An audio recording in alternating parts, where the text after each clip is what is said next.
Il était l'un des hommes les plus recherchés par Israël. Mohamed Deif, le chef de la branche armée du Hamas, surnommé la tête de serpent par les médias israéliens.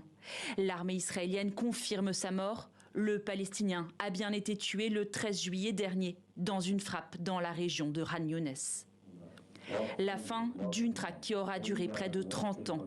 À plusieurs reprises, il échappe à des tentatives d'assassinat, comme ici, en 2002, dans la ville de Gaza.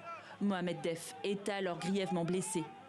La même année, il prend la direction des brigades Ezzedine Al-Qassam, des commandos à l'origine de multiples attaques sur le sol israélien, jusqu'à celle du 7 octobre. Une opération qu'il a dirigée, planifiée et exécutée, assure l'armée israélienne.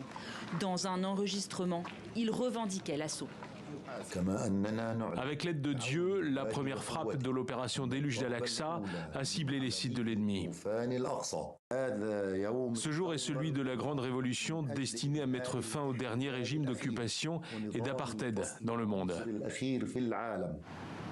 Après ce massacre, ayant coûté la vie à près de 1200 personnes, Israël avait promis de pourchasser ses auteurs. La liste des cadres du Hamas encore en vie s'étiole. Mercredi, c'est Ismaël Haniyeh, le chef du bureau politique du groupe, qui a été tué dans une frappe à Téhéran. Le Premier ministre israélien évoque des coups sévères portés au mouvement islamiste ces derniers jours. Il y a 3 semaines, nous avons attaqué le chef d'état-major du Hamas, Mohamed Deif.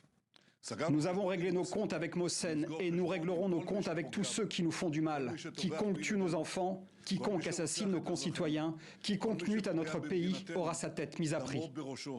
Parmi les autres poids lourds neutralisés figure aussi le numéro 2 du Hamas, Saleh Al-Harouri, tué quant à lui le 2 janvier dans une frappe à Beyrouth.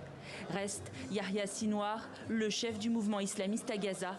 L'autre cerveau des attaques du 7 octobre demeure lui toujours insaisissable.